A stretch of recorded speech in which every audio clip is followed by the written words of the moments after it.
Oh, wow. I don't know if it's appropriate to say it like this, but I think I need to have a talk with you, YouTube, just for a moment. Um, I want to continue to make content, um, always.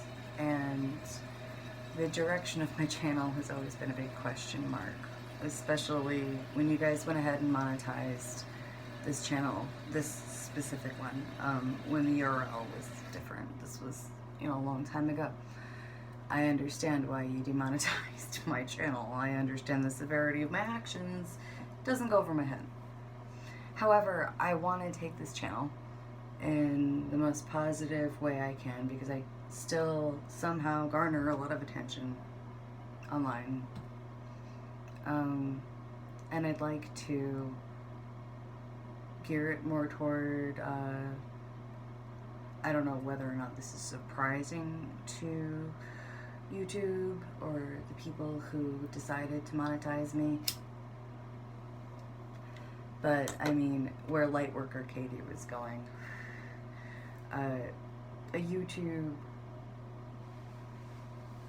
mostly to identify intuitive stuff, talk about intuitive stuff like tarot and astrology, and explain things like how Kundalini is bad and how certain types of Reiki can be kind of pushy, and this side versus that side. And if you look at my old video, How Ghosts See Us, on Lightworker Katie, which is still up, things like that. And I sort of had a wake up call, I guess. I mean, it never really was a wake up call, so it was more like a, this is what I'm supposed to be doing type thing. And I went to this establishment that has been asking me to read for them and advertise me as someone who's proficient in tarot, who's proficient in Reiki, who's proficient in energy reading, healing, cleansing. I draw natal charts. I understand what certain numbers and notes mean. I've been studying this stuff since I was 11, and a Rider Tarot deck was plopped into my hands. Today, actually, that establishment asked me what type of deck I use. And when I gave the person the answer, they sighed with relief. I shit you not, because apparently there are a lot of shitty fakes out there who, shitty fake fakes, who use like 8 different decks. It's sort of like a relationship. You kind of have to be exclusive to one because you have to master a deck. A deck is something you consult. It's like an oracle, right? Everyone has the capacity to do it. Some people are just really, really fucking good at it. I started off with the Rider deck, and then when I was about a decade later, I was handed a Spanish deck, which I never really got much out of, even though to this day I still will knock on its door and see what it has to say, but it really doesn't have to say much to me. I guess it doesn't like me. And there's this other deck that I've been using recently, and it has 2 more arcane cards than the Rider deck does, but it comes as easily to me as a Rider deck did. Reading from this deck, and I get immediate results that I understand. By the way, I have lacerations on my skin from a faulty wax job. Being a girl is so awesome. Anyway, that's what that is. That's hot wax. I'm 34 years old. I guess I'm coming out of the proverbial intuitive closet. It's been a while. I just don't want to look crazy. But so this establishment is having me on call, basically. They're on call intuitive. That's the word I'm going to use because I don't like the other words associated with what I'm doing. I think they're all pretty silly. Silly. Now there are better adjectives I could use. I just don't want to get into it. But this shop is called Cloud9, and CLOUD numeral 9.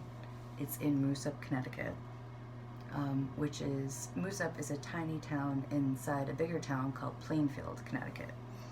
And Cloud9 has been open for 35 years. I think as long as I've been born. Maybe 30. Could be wrong. I'm a flake. That's how you know I'm good. When I'm rating your cars and it's right on and I'm like,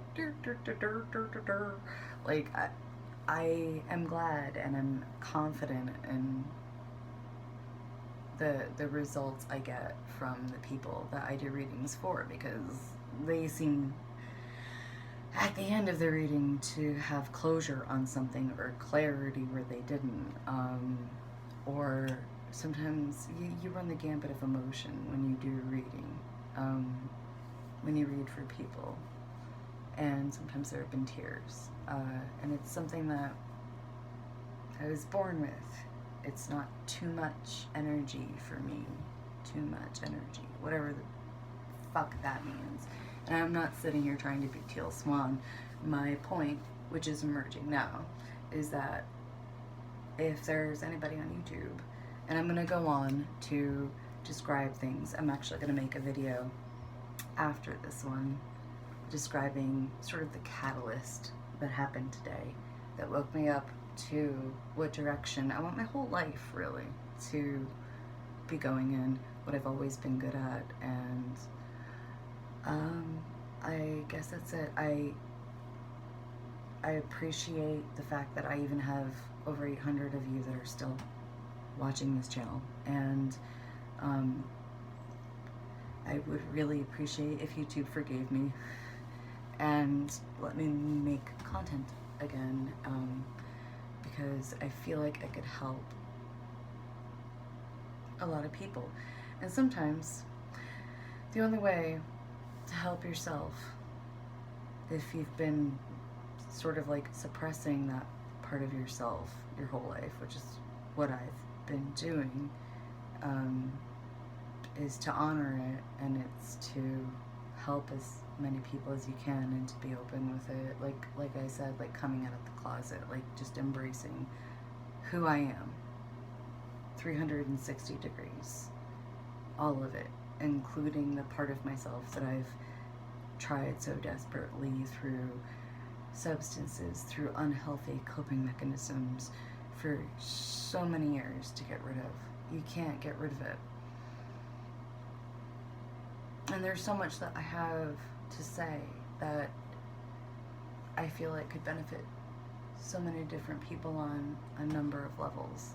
And I know that no matter what, there are always going to be skeptics out there, and that's something that, even as sensitive as I am, I'm able to deal with, because logically I see how absolutely invalid, irrational, and crazy it can come off as. Some psychics like that are really crazy, like out of their gourds, like people who advertise as Kundalini specialists, there's a little gem for you, are full of it. Garbage. If you want to study something to the effect of Kundalini, personally I suggest Aikido, which is the Japanese literal art of love. It's love as a weapon. Aikido Jitsu. A lot more helpful than Kundalini, which is a shortcut to enlightenment, and you're skipping like 80 different fucking steps that, in my opinion, you need to get there. Like Kabbalah, you're not supposed to study it until you're 40 years old. There's a reason for that, because life experiences accumulate, and from there you can draw the positivity.